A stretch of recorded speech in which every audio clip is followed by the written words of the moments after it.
हम आपके चरणों में आते हैं पिता परमेश्वर, आपका हम धन्यवाद करते हैं आपकी प्रिय पुत्र और हमारे उद्धारकर्ता प्रभु यीशु क्रिस्ट में कि आपने हम सबको यहाँ पर इकट्ठा किया, अपने भवन में लाया और हम सबको संभाला है। अपने मुझे भी आपने बहुत थकावट और निर्बलता से संभाला प्रभु। आज पिता परमेश्वर अपने भवन में लाया प्रभु, अपने बेदी में लाया, आपको धन्यवाद देता प्रभु। और आपकी अनुग्रह ही है पिता जो हमें बनाए और संभाले रखता है, आपकी दया हमारे बहुत है प्रभु। और इसलिए पिता परमेश्वर हम आपको धन्यवाद देते हैं और आज की पिता वचन के लिए हम प्रार्थना करते हैं कि आपका आत्मा हमारे मध्य में हो और उदास नहीं होकर आपका आत्मा कार्य करे। इसके वचन को बोलने वाला मनुष्य नहीं, आपका आत्मा हो और सभी प्रकार के रुकावट बाधाओं को दूर करें। जितनी भी प्रकार के सावत दौड़ाती है, बलवत की ताकतें हैं, देखिए ताकत है, ब्लैक मैजिक है, काला जादू है और प्रसिद्ध विरोधी कृष्णवती आत्माएं हैं, हर प्रकार की नींद आलस्य आत्माएं हैं और मनों को विचारों को भटकाने वाली आत्माएं हैं। सबको खुदावंद यीशु के नाम में अधिकार में लेते हैं, सब रूह को अधिकार में लेते हैं और यीशु मसीह की जगत नाम में जगह से बात के फैक्ट दूर हटाते प्रभु और स्थान पर प्रभु यीशु को छुपाते हैं, ढांपते हैं। पिता आप कहते हैं प्रभु की जहाँ जो दिन में नाम से इकट्ठे होते हैं उनके बीच में होता हूँ, तो प्रभु आप अपनी प्रतिज्ञा के साथ हमारे बीच में है तो हमारी सहायता करें।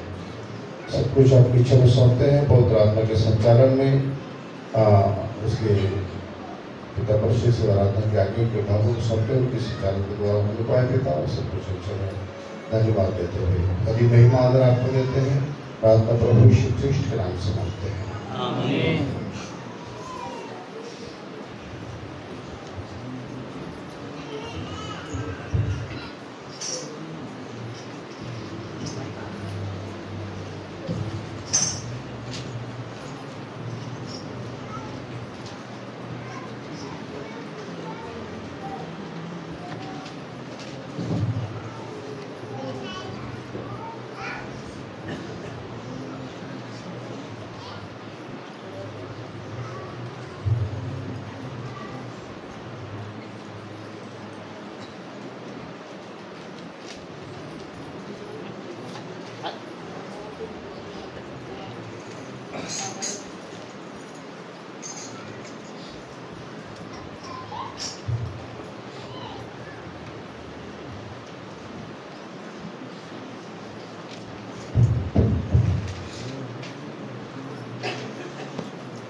व्यवस्था की पुस्तक 5 अध्याय।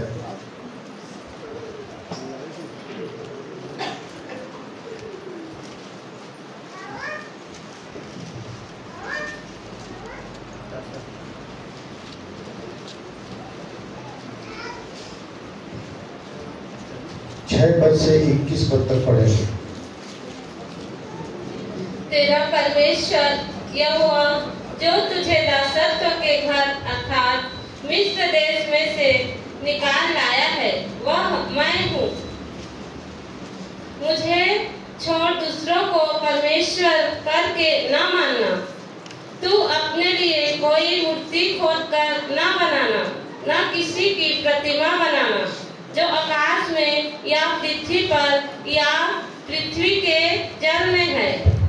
तू उनको दंडवत न करना और न उनकी उपासना करना, क्योंकि मैं तेरा परमेश्वर यहोवा जन्म रखने वाला ईश्वर हूँ। और जो मुझसे बैर रखते हैं उनके बेटों पोतों और पर पोतों को पितरों का दंड दिया करता हूँ।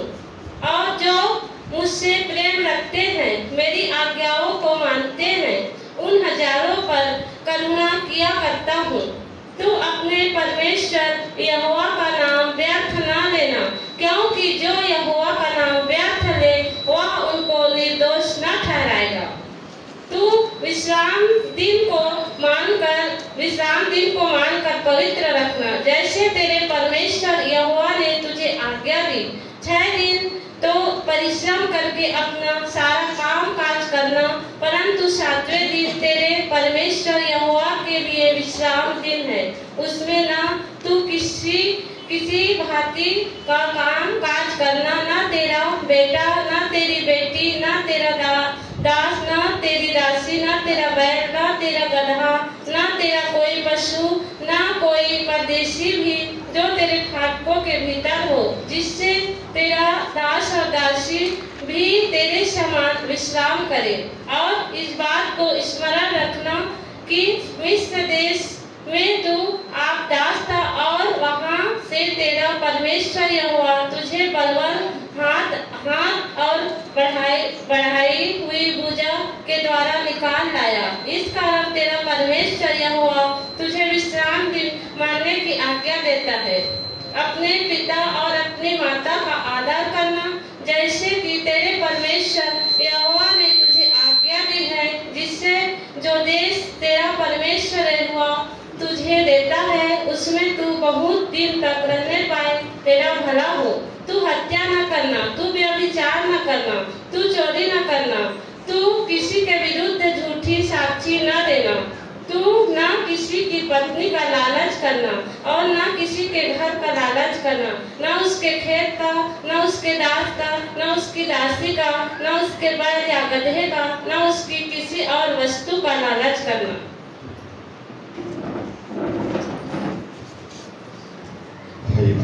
आज हम 10 आज्ञा को देखेंगे। 10 आज्ञा में से हम जो पद पढ़ेंगे वो 6 पद से है कि तेरा परमेश्वर यहोवा जो तुझे दासत्व के घर अर्थात मिस्र देश से निकाल लाया है वह मैं हूँ। मुझे छोड़ दूसरों को परमेश्वर करके न मानना, तू अपने लिए कोई मूर्ति खोद कर न बनाना, न किसी की प्रतिमा बनाना जो आकाश में या पृथ्वी पर या पृथ्वी के जल में है। तू उनको दंडवत न करना और न उनकी उपासना करना, क्योंकि मैं तेरा परमेश्वर यहोवा जलन रखने वाला ईश्वर हूँ। और जो मुझसे बैर रखते हैं उनके बेटों, पोतों और परपोतों को पितरों का दंड दिया करता हूँ, और जो मुझसे प्रेम रखते हैं और मेरी आज्ञाओं को मानते हैं उन हजारों पर करुणा किया करता हूँ। इन्हीं 8 पदों को हम देखेंगे प्रिय, 3 पदों में से। तो परमेश्वर ने इस्राएलियों से कहा कि तेरा परमेश्वर यहोवा जो तुझे दासत्व के घर अर्थात मिस्र देश से निकाल ले आया है वह मैं हूँ। परमेश्वर कहते हैं कि सारे दासत्व से, सारे जुए से, सारे बंधन से, सारे बोझ से निकालने वाला मैं हूं।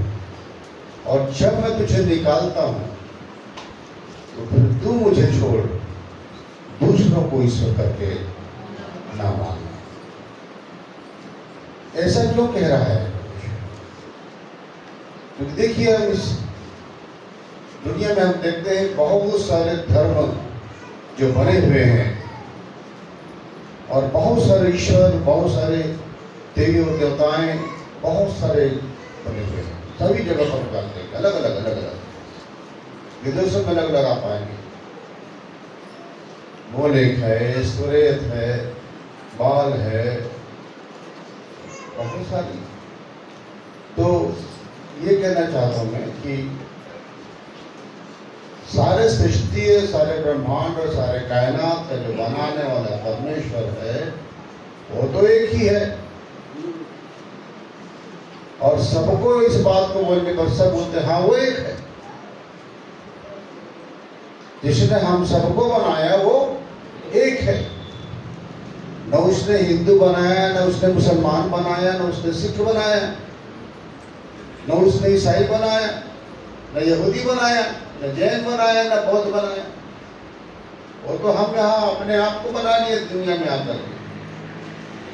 वो हमारा बनाने वाला रचने वाला छोटा सा एक हाथ के बच्चे को भेजता है इस दुनिया में, तो क्या कुछ चिन्ह बनाकर भेजता है कि ये यहाँ पर जाकर वो बनेगा। जब सबसे पहले परमेश्वर ने आदम को बनाया तो उसने कहा कि तू किसी विशेष धर्म का होगा। कहा क्या धर्म का बनाकर भेजे, कुछ ठप्पा लगवाया उस पर, लगवाया क्या? नहीं, उसने मनुष्य को, आदम को अपने स्वरूप और अपनी समानता में बनाया, अपने समान, अपने स्वरूप में बनाया। तो सारे मनुष्य परमेश्वर के समानता स्वरूप में बने हुए हैं। इसीलिए वो कहता है कि मेरे स्वरूप की हत्या मत करना, मेरे रूप की हत्या मत करना, किसी इंसान की हत्या मत करना। वो क्षमा नहीं करता परमेश्वर। हम आज देखें दुनिया में तो सबसे ज्यादा हत्याएं हो रही हैं देश की सीमाओं के लिए, छोटे छोटे जमीन के टुकड़ों के लिए।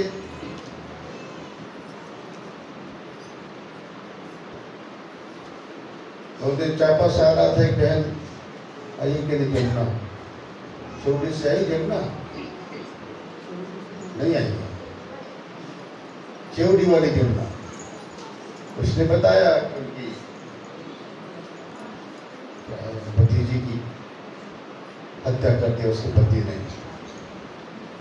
वो लड़का जब जहर पी गया था तब उसकी पत्नी और लड़की बार बार रो रो के मुझे फोन करती थी, तड़पती थी अपने पति के लिए।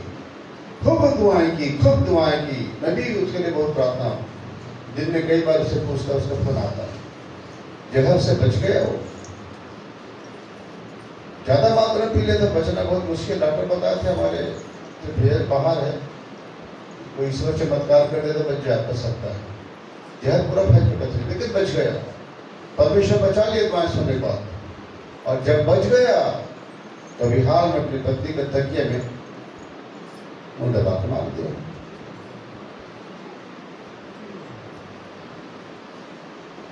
पैसे के बल में सब हो गया,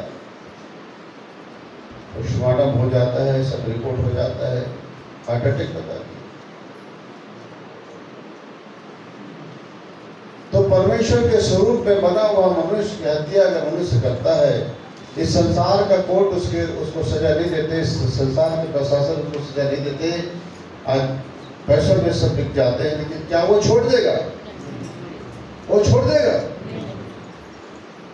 क्योंकि मनुष्य जो कुछ बोलता है वही काटेगा। कर्म का दंड आपको छोड़ेगा नहीं, कर्म आपका पीछा करता है। चाहे कहीं भाग जाओ, पीछे जाएगा वो कभी नहीं छोड़ता है। हमने कहा तुम दुआ करो, ईश्वर उसको दंड देगा, तो कर्म उसको खुद मारेगा।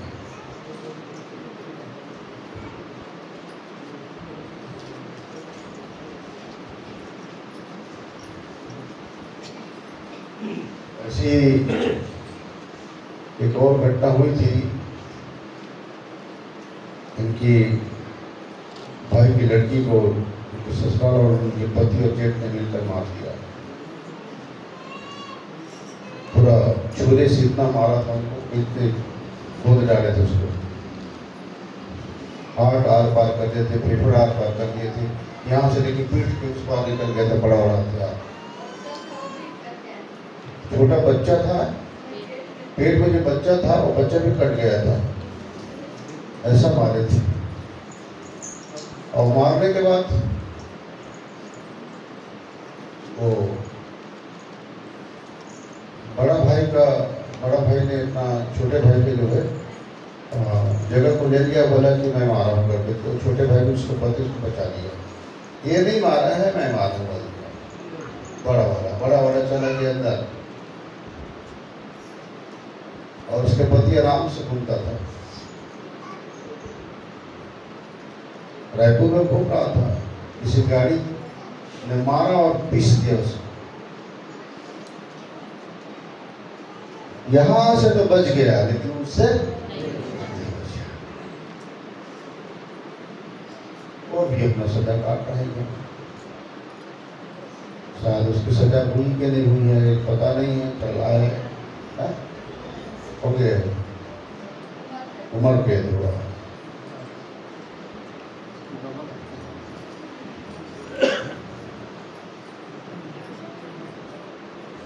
समझ सकते हैं आप? मामूली मामूली बातों में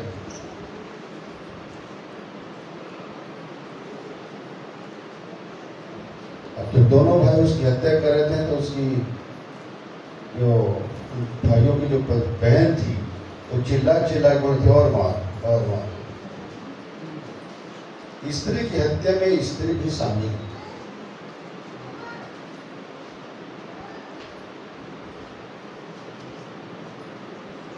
ये सब कुछ दुनिया में हो रहा है प्रियो, क्योंकि मनुष्य अपना बनाने वाले को भूल गया है और बहुत सारे ऐसी चीजों को पकड़ लिया है जो सच मानो में तो वो परमात्मा नहीं है।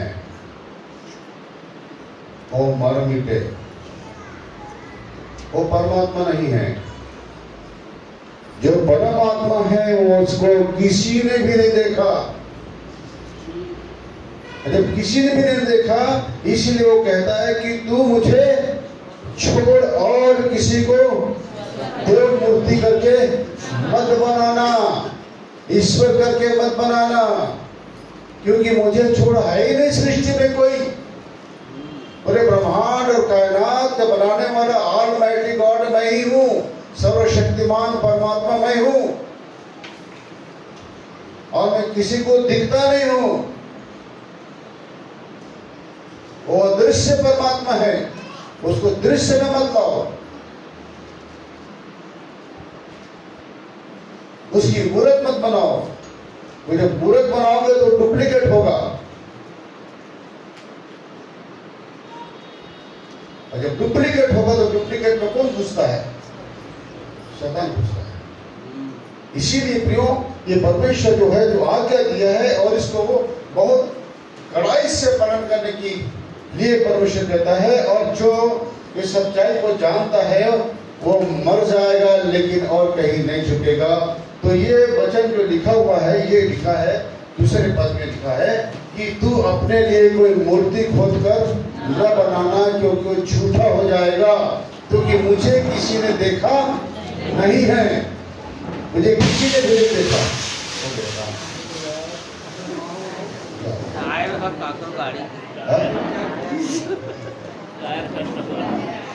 ट्रक रख के टायर फटे का यहीं पर होता है पंचर। लो भाई करेंगे इनाम लो ज्यादा हिसाब आए दिन देखो कहीं नहीं, बस यही पर होता है। न तो गाड़ी को हानि होता है न उसको नुकसान होता है, लेकिन लटका देता है बस। लटकाने का कारण यही होगा कि गाड़ी वाले जो होते हैं ना इसके विरोधी होते हैं, और जब भी कोई विरोधी यहाँ से गुजरता है ना तो ठां से करता है पर। जब बन रहा था तो एक बस पलट गया था, जो गुरुआ का साइड में पलटा था, इतना बड़ा गुरुआ था, ठीक उसी साइड में बस चारों चक्के ऊपर बस पीछे, लेकिन किसी भी आदमी को कोई खर्च नहीं आया।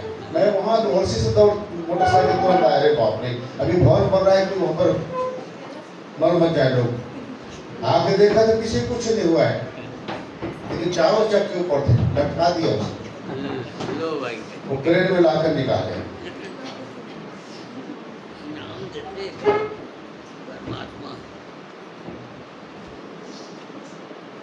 परमेश्वर के विरोध में आप जा नहीं सकते, और जाने वाले के लिए वो आज नहीं कल काम कर ही देता है। इसीलिए वीडियो में आपको बता रहा हूँ ये आज्ञा है, सुनिए इसको।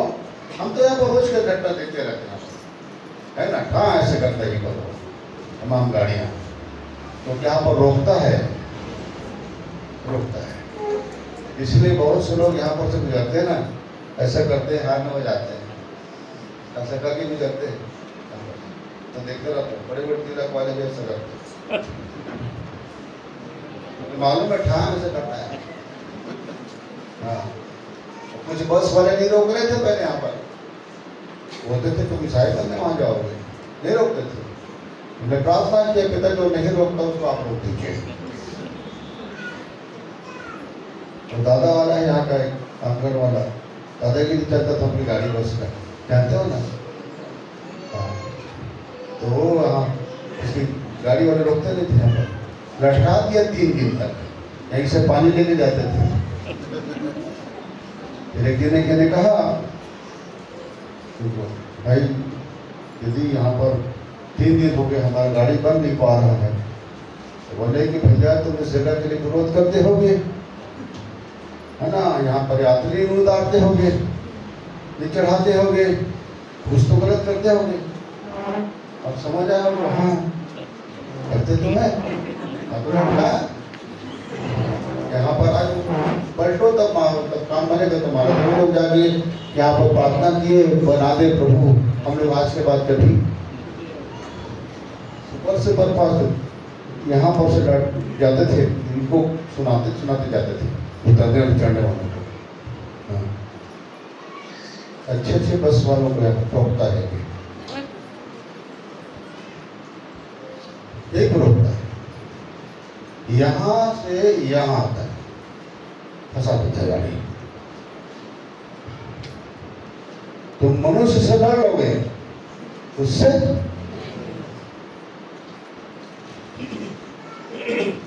उसके विरुद्ध में बात करके वहां पर से गुजर के तो बताओ, तो अभी गुजर जाकर लौटते हैं।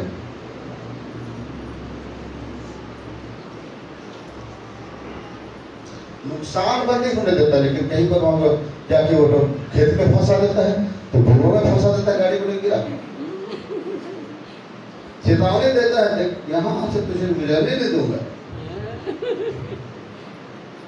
हम तो हमेशा देख रहे हैं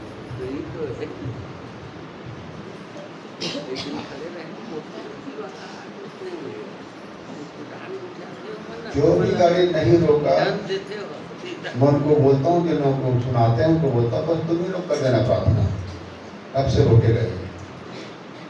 अब सब गाड़ियां रोकते हैं। हालेलुया। तो ये क्या है यहाँ पर जो कहा प्रभु ने कि तू अपने लिए कोई मूर्ति खुद कर ना बनाना, क्योंकि अगर तू उसको बनाएगा तो तू उसको क्या करेगा? मेरा स्वरूप देगा, कहेगा यही ईश्वर है, इसीलिए मत बनाना, यही बोलेगा।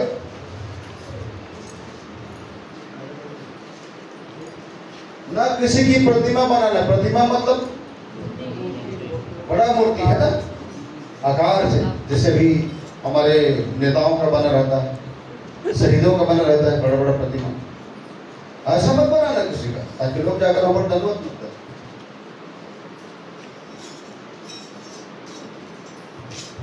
जब किसी ने उन्हें देखा ही नहीं है तो बना कैसे सकते हैं?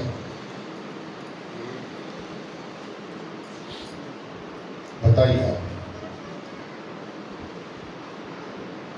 आत्मा कभी दिखाई देता है क्या? नहीं दिखता जब तक आकार नहीं होता।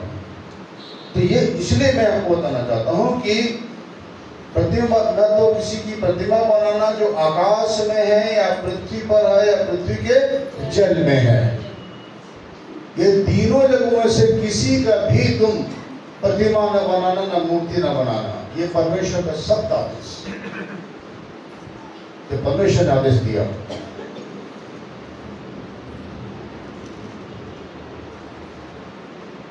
तू उनको दंडवत न करना, क्या दंडवत न करना। दंडवत जो करते हैं वर्शिप है, वो आराधना होता है। आप दंडवत कैसे करेंगे? किसी को दंडवत करना तो दंडवत कैसे किया जाता है? लेट कर, पूरा यहां से वहां तक लेट कर, साष्टांग प्रणाम होते हैं दंडवत, पूरा यहां से वहां तक लेट करके दंडवत होता है। वो दंडवत किसको किया जाता है? केवल ईश्वर को दंडवत कर सकते हैं, बाकी किसी को दंडवत नहीं कर सकते। तो उनको दंडवत नहीं करना, दंडवत न करना और न उनकी उपासना करना। किसी भी देव को रखकर, किसी भी को तुम ईश्वर समझकर, परमात्मा समझकर तुम उसका दंडवत मत करना। अब यहां पर एक बात आती है, कि परमेश्वर ने कहा है कि न तो मूर्ति बनाना, न तो प्रतिमा बनाना, न दंडवत करना, न उनकी उपासना करना, क्योंकि मैं, क्या कहता है, क्योंकि मैं तेरा परमेश्वर, क्योंकि मैं तेरा परमेश्वर यहोवा जलन रखने वाला ईश्वर हूँ, और जो मुझसे बैर रखते हैं उनके बेटों, पोतों और परपुत्रों को पितरों का दंड दिया करता हूँ। मेरे जगह को तुम किसी को भी दोगे, मेरे स्थान को, मेरे नाम को किसी को भी दोगे तो मैं बर्दाश्त नहीं करता। चलिए तो आप बर्दाश्त करिए, आप बर्दाश्त नहीं कर सकेंगे, कोई बर्दाश्त नहीं कर सकता है, क्योंकि हम उसी के परमेश्वर के ही बनाए हुए उनके स्वरूप और समानता में हैं।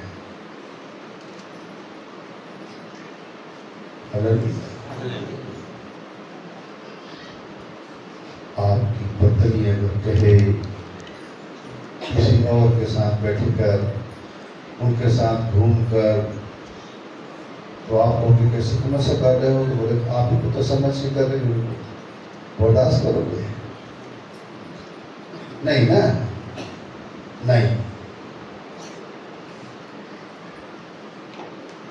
बाप सामने है तो दूसरे को आप बाप कहो, उसको बाप ना कहो तो बर्दाश्त करेगा वो? पैदा मैं किया हूँ, चले जाता हूँ। प्रियो, जो सृष्टि करता है वो सृष्टिकर्ता को ही, जो पिता को ही पिता कहें, जो सबका पिता है। सारे ब्रह्मांड में जितने भी मनुष्य हैं, जितने प्राणी हैं, सबका रचयिता है एक ही है, और वो सबका पिता है। और वही पिता कहता है कि तुम और किसी की जगह मत अनुरोध करो, आप केवल अपने हृदय से उस पिता की स्मरण करो कि नहीं पिता, केवल आपको मैं पुकारता, आपको जो जिसने मुझे बनाया, ये सांसें दिया, ये धड़कन दिया, ये सब कुछ दिया, और जो कुछ मेरे पास है, अब मैं जिंदा हूं भी तो आपके कारण है। देखिए, आप उसकी प्रशंसा करिए, उसको धन्यवाद दीजिए, उसकी तारीफ करिए, क्योंकि वो सुंदर है, अति पवित्र है, अति उत्तम है। केवल वही है जिसकी सृष्टि आप देखने जाते हैं ना, अच्छे अच्छे हिल स्टेशन देखने जाते हैं, नदी पर्वत देखने जाते हैं, घूमने जाते हैं, कितना सुंदर सुंदर वादियां देखने जाते हैं, और सबका बनाने वाला वो कितना सुंदर है, उसके हृदय कितना सुंदर है, वो आत्मा कितना सुंदर है, उसका प्रेम कितना गहरा है, वो कितना महान है, सबसे महान। और उसको छोड़कर आप मनुष्य की बनाई रची हुई चीजों को ईश्वर कहते हैं, झूठ को मानते हैं, अब सच को झुठलाने की कोशिश करते हैं।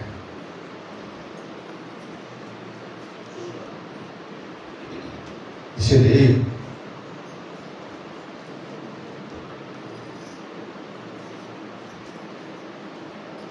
अभी भाई गवाही दे के कह रहे थे कि कहीं उनके बीच चला गया तो उनका खाना पीना खाना पड़ सकता है, उनको मैं कुछ भी करना पड़ सकता है उनके बीच, इसलिए वो डर रहा था। और जैसे डर रहा था, परमेश्वर ने देखा कि मेरा ये बेटा तो कमजोर है, अभी तो मेरा इनकार कर सकता है, इसलिए गाड़ी में खराबी कर दी।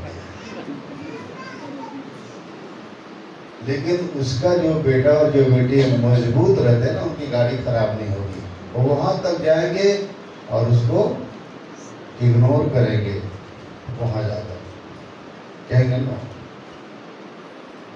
मैं इसमें शामिल नहीं हो सकता, आपके दुख में सुख में आया हूं, लेकिन इसमें नहीं शामिल हो सकता।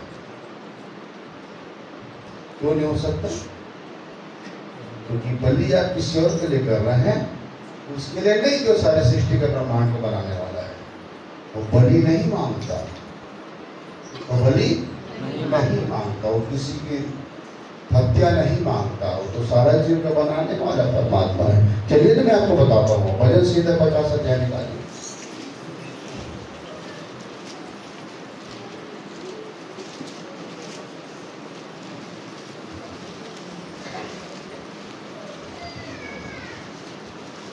भजन संहिता 50 अध्याय निकालिए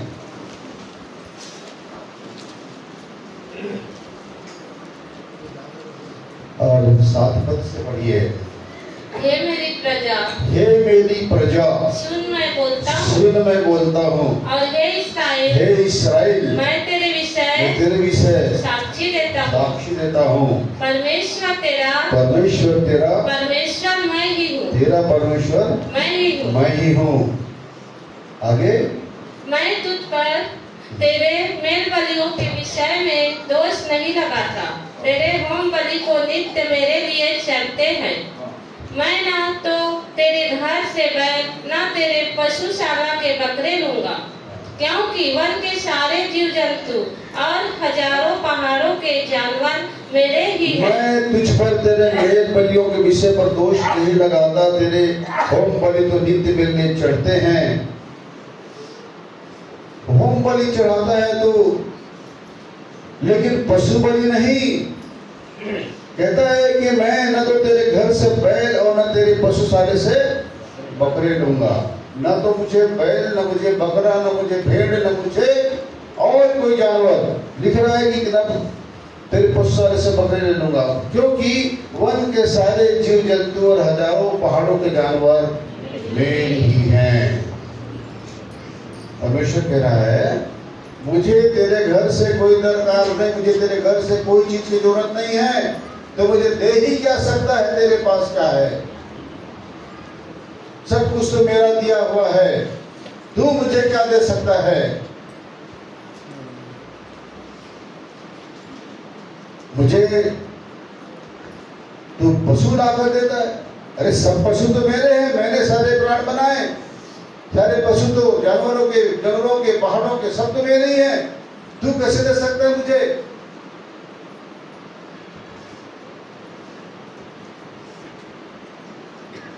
देखिए आदमी क्या करता है, प्रभु नारियल लाया, वो कहता है मेरा है। प्रभु फूल लाया हूं, वो कहता है मेरा है।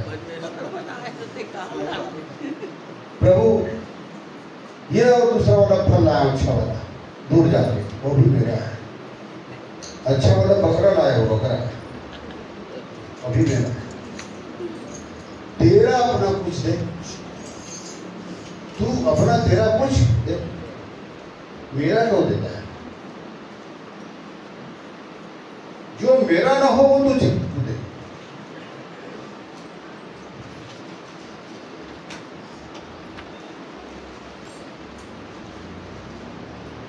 देखिए, इसको समझने की कोशिश करिए। जो परमेश्वर का सब कुछ उसका है, उसको आप देने की प्रयास करते हैं।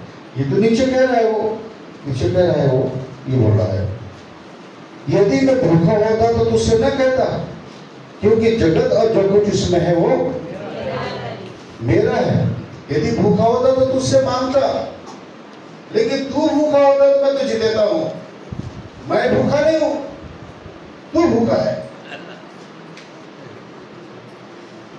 मुझे तेरी किसी चीज की जरूरत नहीं, क्योंकि वो आत्मा है और उन्हीं चीजों की भूख नहीं है। आदमी मर जाने के बाद खाता है क्या? जीते जी खाता है, और यहाँ पे मर जाने के बाद खिलाते हैं। ले ले ले ले, ये तो दाल भात दे दे, बड़ा दे दे, है ना? ये दाल भात दे, बड़ा दे दे, ये दे दे, जा वहां पर छोड़ के आ जा, आके खा के जाएगा। देख खा के कैसे जाएगा? उसका तो शरीर नहीं है, पेट ही नहीं है, तो कहाँ जाएगा? किधर जाएगा? खाता है, पेट में जाता है, उसके बाद 8 घंटे बाद उधर टॉयलेट खोजता है। वो कैसे करेगा? वो तो आत्मा है, उसका तो मुंह नहीं, कुछ नहीं।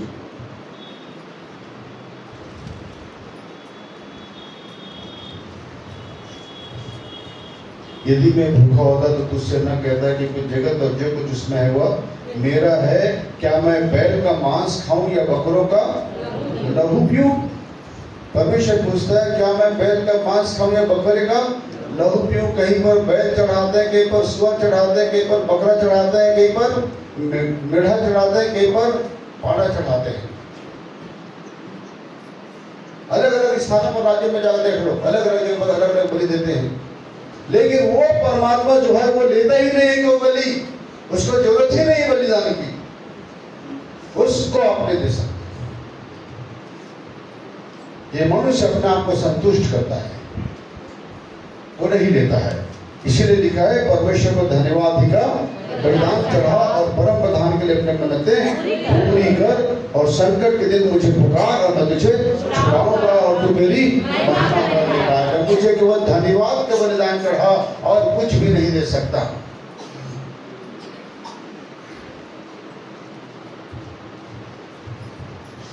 समझ रहे हैं आप? उसको हम कुछ दे नहीं सकते। इसीलिए प्रियो वो कहता है कि तुम मुझे छोड़ और किसी को दंडवत मत करना, मुझे छोड़ और किसी को दंडवत मत करना। देव समझकर, देव मूर्ति को देव बनाकर, देवीश्वर बनाकर, परमात्मा बनाकर किसी को तुम उसके जगह पर दंडवत मत करना। हालेलुया।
लेकिन एक बात तो है, आप इस चीज को देखेंगे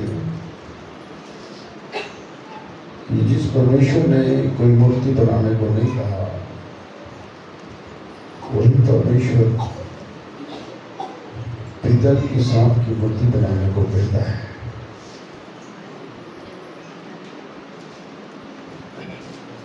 कहता है ना, पीतल की सांप बना कहा है।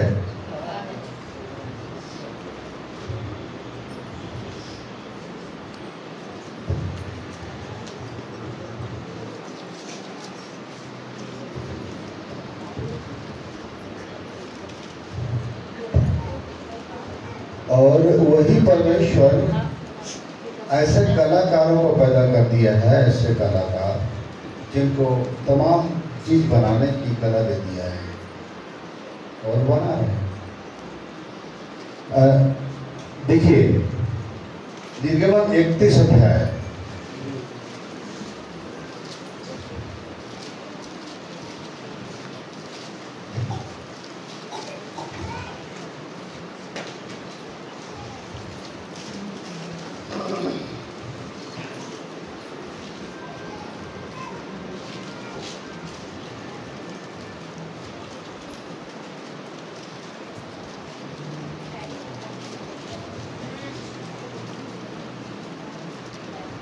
इकतीस अध्याय का पहला पद से पढ़ो।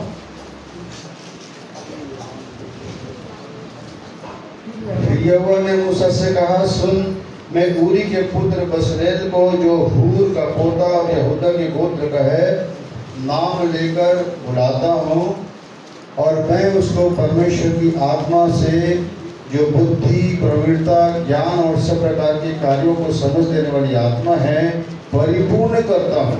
मैंने अपनी आत्मा से परिपूर्ण करता हूँ बसलेल को।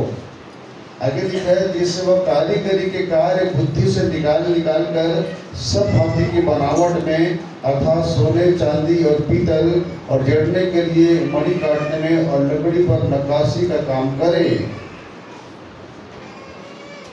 सब प्रकार की नक्काशी का काम करने के लिए और सब प्रकार की कलाकारी और कारीगरी करने के लिए मैं उसको प्रवीणता देता हूँ, बुद्धि देता हूँ। तो वो आदमी और सब प्रकार की चीजें तो बनाता था, पर्वतों में खोदकर अच्छे अच्छे आकार के बुरज भी बनवाता था।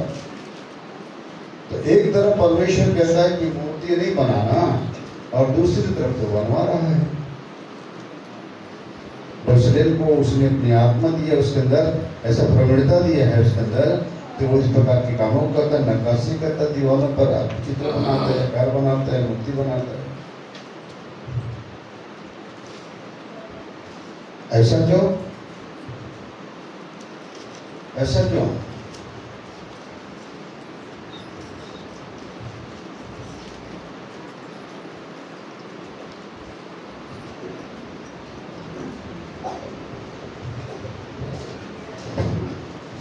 ऐसा इसीलिए है प्रियों कि परमेश्वर ने कहा कि वो मूर्तियां, वो प्रतिमाएं जो तुम मनुष्य का बनाते हो, किसी और चीज का बनाते हो, वो ठीक है।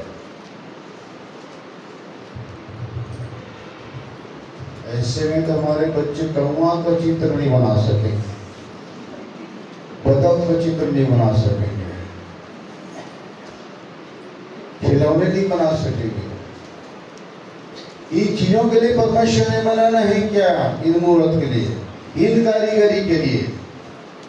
उसने ये कहा कि उसे कोई देव मूर्त मत बनाना, उसे कोई ईश्वर के रूप में मत बनाना,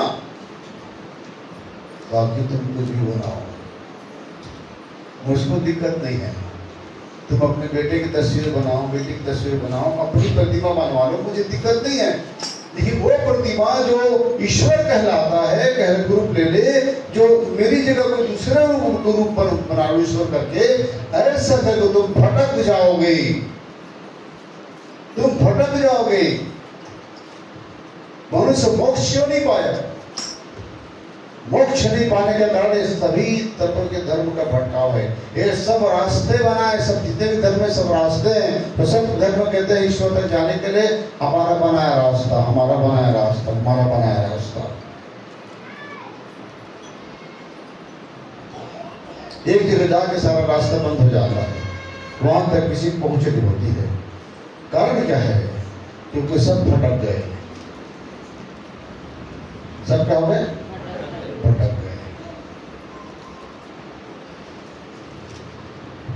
यशाया 53 अध्याय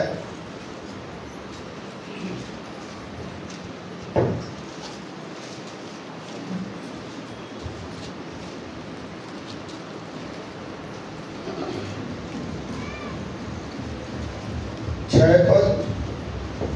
हम तो सब के सब भेड़ों के समान भटक गए थे, हम में से हर एक ने अपना अपना मार्ग लिया और यहोवा ने हम सबों के अधर्म का बोझ उसी पर लाद दिया।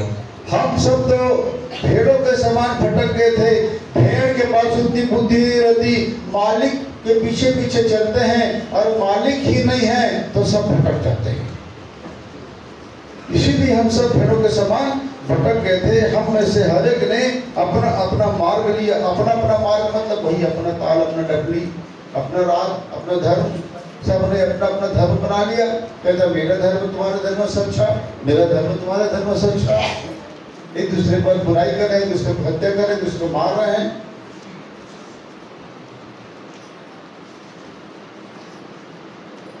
कोई किसी की जगह तोड़ रहा है इबादत का, कोई किसी की जगह तोड़ रहा है इबादत का। सब एक दूसरे की इबादत का जगह तोड़ रहे हैं, अपना अपना रास्ता लेकर, मार्ग लेकर सब के सब भटक गए। और हम सब ने अपना, हर एक ने अपना अपना मार्ग लिया और यहोवा ने सबों के अधर्म का बोझ उसी पर लाद दिया, एक व्यक्ति पर लाद दिया। क्योंकि हम सब के सब भटक गए थे, हम सब के सब भटक गए थे।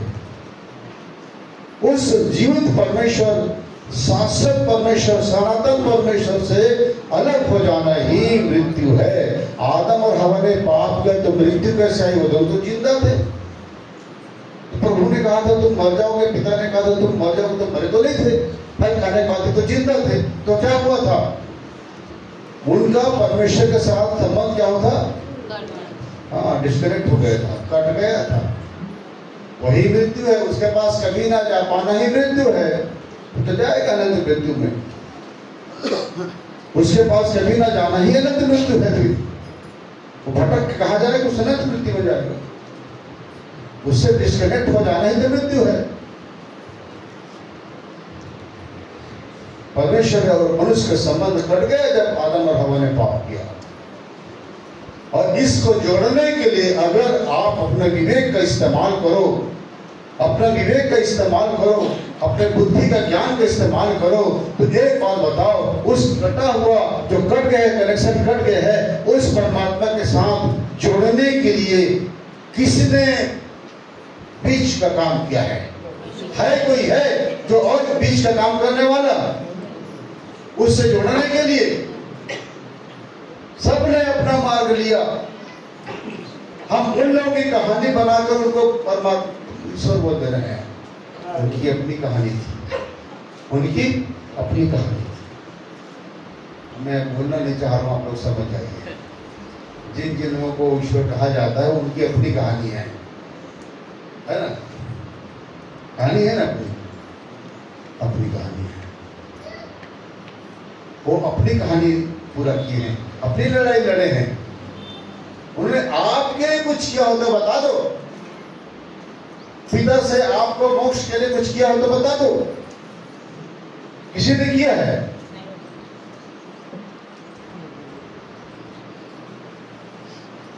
नहीं ना, नहीं किया होगा तो बताओ। किसी ने किसी के लिए कोई किया दिया बता दो।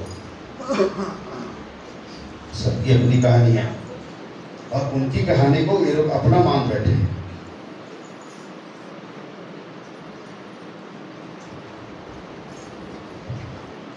सबके सब भटक गए उस परमात्मा से। इस्राएली लोग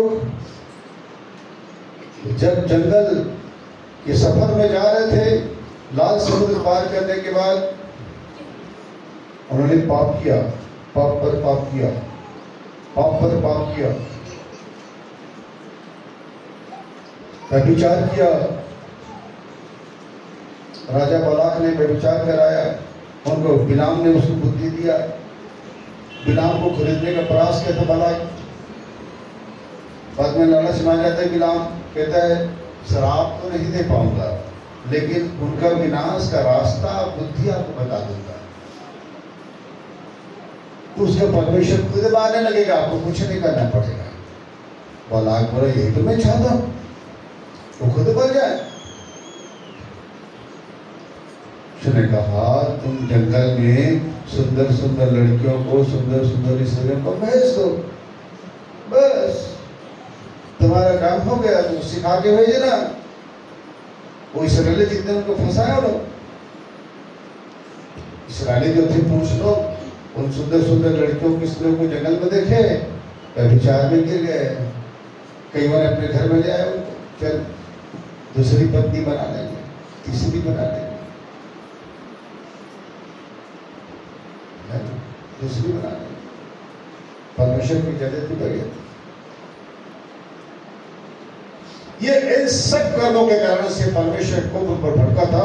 और तब परमेश्वर ने सांपों को इजाजत दिया जंगल में। इधर सांप पैदा कर दिया जंगल में, और सांप जहरीले जहरीले सांप उन इसराइलियों को जो लोग पाप में कसने लगे और फटाफट वो पाने लगे। जब 23,000 लोग मर गए तो आकर के मूसा के पास में वो बोलते हैं कि ईश्वर से प्रार्थना करो, उस परमात्मा से प्रार्थना करो, उस परमेश्वर से प्रार्थना करो। हम मर रहे हैं, सांप डस रहा है, इतना सांप जंगल में आ गए, सांप को दूर होने के लिए प्रार्थना करो, सब सांप मर जाए प्रार्थना करो। मूसा ने परमेश्वर से प्रार्थना किया, हे पिता इन पर दया कर। इन्हें निकाल के ला रहे हो आप, यहाँ जंगल में मार डालोगे तो लोग बोलेंगे सबको मार दिया, एक को भी नहीं पहुंचा सकते उसका परमेश्वर। उसके परमेश्वर में सामर्थ्य था क्या? अरे इसलिए मामूली रहा होगा, प्रभु दया करिए। तब परमेश्वर कहता है ठीक है, तुम पीतल का सांप बनवाओ और पीतल का सांप को एक खंभा में ऊपर लटका दो, काफी ऊपर में लटका दो, खंभा खड़ा करो, उसके ऊपर में पीतल का सांप लटका दो। जो भी सांप का कटा हुआ उसको ऊपर में ऊपर में रहेगा, वो कहीं भी रहे जंगल में ऊपर में देखेगा वो, जब सांप का काटा उसको देख लेता है तो बच जाएगा।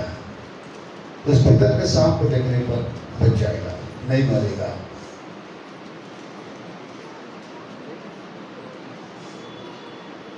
बनवा दिया। अब जो भी पीतल का सांप जो बना था उसको जो सांप का काटा फट सुंदर देखते थे बच जाते थे, जो नहीं देख पाते थे मर जाते थे। अरे इसी बात को हम पढ़ते हैं यूहन्ना 3 अध्याय, यूहन्ना 3 अध्याय 13-14 पर।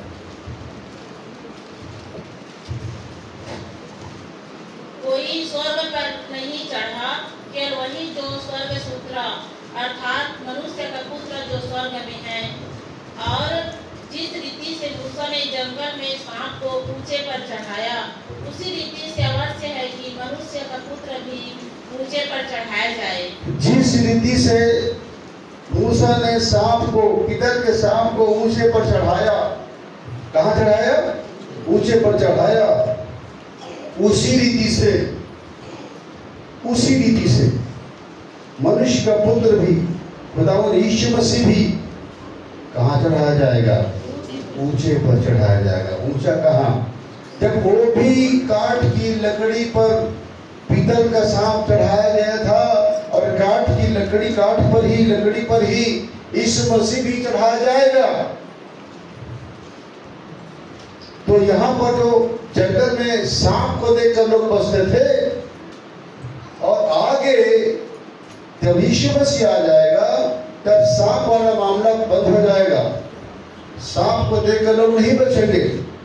अब यीशु मसीह जो क्रूस पर चढ़ेगा ऊपर में, सबका पाप का दंड उठाया हुआ, हर एक मनुष्य का कर्मों का दंड उठाया हुआ, अधर्म का दंड उठाया हुआ, गुनाह का दंड उठाया हुआ, उनके बीमारी का दंड उठाया हुआ, वो जो क्रूस पर चढ़ा है ऊंचे पर, उसको जो देख लेगा कि हे पिता तूने मेरी बीमारी को उठाया, तू मेरा दंड को उठाया, तो मेरे गुनाह को उठाया, मेरी जगह लिया, वो बच जाएगा, वो बच जाएगा। क्योंकि वो रोएगा, पछतावा करेगा कि तू मेरी जगह लिया, वो बच जाएगा। दरअसल मेरी बात को समझिए, सांप जो है पाप का प्रतीक है। किसका प्रतीक है? पाप का प्रतीक है। इस्राएली पुरुषों ने पाप किया था। क्या पाप किए थे? क्या विचार किए थे, मूर्ति पूजा किए थे। जो विचार, उन पापों को करने वाला जो उस पीतल के सांप को देखता था तो बच जाता था। पाप का प्रतीक था। देखो तुमने पाप किया है, तो उनके अंदर पछतावा होता था कि भाई मैं गुनाह करके डाला हूं, तो उसको देख करके बचते थे। लेकिन यीशु मसीह भी उसी रीति से चढ़ाया जा रहा है, तो क्या उसी रीति से मतलब वो भी सांप है? क्या यीशु मसीह भी सांप की रीति पर वो भी सांप है? नहीं है। सांप को हम शैतान के प्रतीक रूप में देखते हैं, ठीक है। सांप, शैतान किसमें होकर काम किया था? सांप, ठीक है ना। तो सांप एक अलग मामला है। इस्राएली पाप किए, उसका प्रतीक था वो। लेकिन यीशु मसीह जो सांप पाप का प्रतीक था, यीशु मसीह भी हमारे लिए पापी बना, हमारे बदले लिया, हमारा जगह लिया। हम पापी थे कि नहीं? हम पापी थे कि नहीं? तो हमारा जगह लिया, तो पापी की जगह लिया ना, अपने आप को पापी के रूप में लिया ना। वो एक निष्कलंक, एक निर्दोष, वो अपने आप को पापी के रूप में लिया। कोई व्यक्ति मृत्युदंड पाता है, मैं जाकर कह दूं कि नहीं इसने हत्या नहीं किया था, मैंने किया था, अब मैं उसका जगह लेता तो मृत्युदंड मुझे मिलेगा ना। समझ रहे ना आप? तो हमारा दंड वो ले रहा है मृत्यु का, हमारे पाप को ले रहा है, हमारी जगह पापियों बन रहा है, हमारी जगह गुनहगारों बन रहा है। समझिए